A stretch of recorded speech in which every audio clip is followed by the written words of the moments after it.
अवामी जमात Pakistan peoples party को अब चाहिए कि वो डिक्टेटर जमात कहलवाए। वो कहे कि अब हम डिक्टेटर जमात हैं। अवामी जमात कहलवाने का हक आहिस्ता आहिस्ता पाकिस्तान पीपल्स पार्टी अपने ऊपर से छीनती जा रही है। अब एक यूनियन कमेटी यानी यूनियन काउंसिल के चेयरमैन साहब हैं, वो ज़िला खैरपुर के उबड़ी के। उस चेयरमैन की हरकत तो देखें कि उसने एक पेवर ब्लॉकिंग करवाई, एक सड़क की, एक मोहल्ले की, एक गली की। जैसे ही वो मुकम्मल हुई तो अपने चेले चपाटे उस चेयरमैन ने भेजे, कहा कि इसे उखाड़ कर ले आओ, उखाड़ कर जो है वो फेंक दो।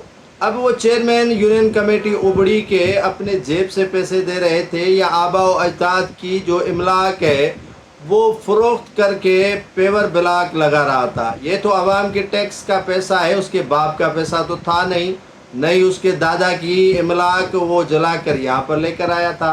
तो इस तरह की हरकत को देखकर बड़ा दुख होता है जब बंदा जिस जमात से वाबस्ता हो और वो दावेदार हो कि अवामी जमात पाकिस्तान पीपल्स पार्टी से ताल्लुक़ है और उसी जमात का यूसी चेयरमैन आमरानी सोच, घटिया सोच की अक्कासी करता हो तो फिर लोग तो बदजन होंगे।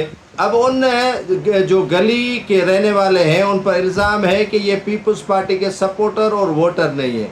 कहाँ लिखा हुआ है कि आप सिर्फ पीपल्स पार्टी वालों का ही काम करें, दीगर अवाम को ऐसे ही जो है वो अपने रहमो करम पर छोड़ दें? ये कहाँ पीपल्स पार्टी के जो मैनिफेस्टो है उसमें लिखा हुआ है? कहाँ आपको बिलावल भुट्टो जरदारी, आसिफ अली जरदारी, फरियाल तालपुर और दीगर रहनुमाओं ने कहा है कि आप मुखालफिन के काम न करवाएं?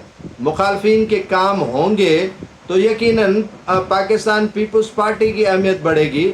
आप तो पीपल्स पार्टी की अहमियत को ही खोना चाहते हैं। यकीनन ये तहकीकात होनी चाहिए और इस चेयरमैन को बरतरफ किया जाए ताकि दूसरों के लिए मिसाल कायम हो।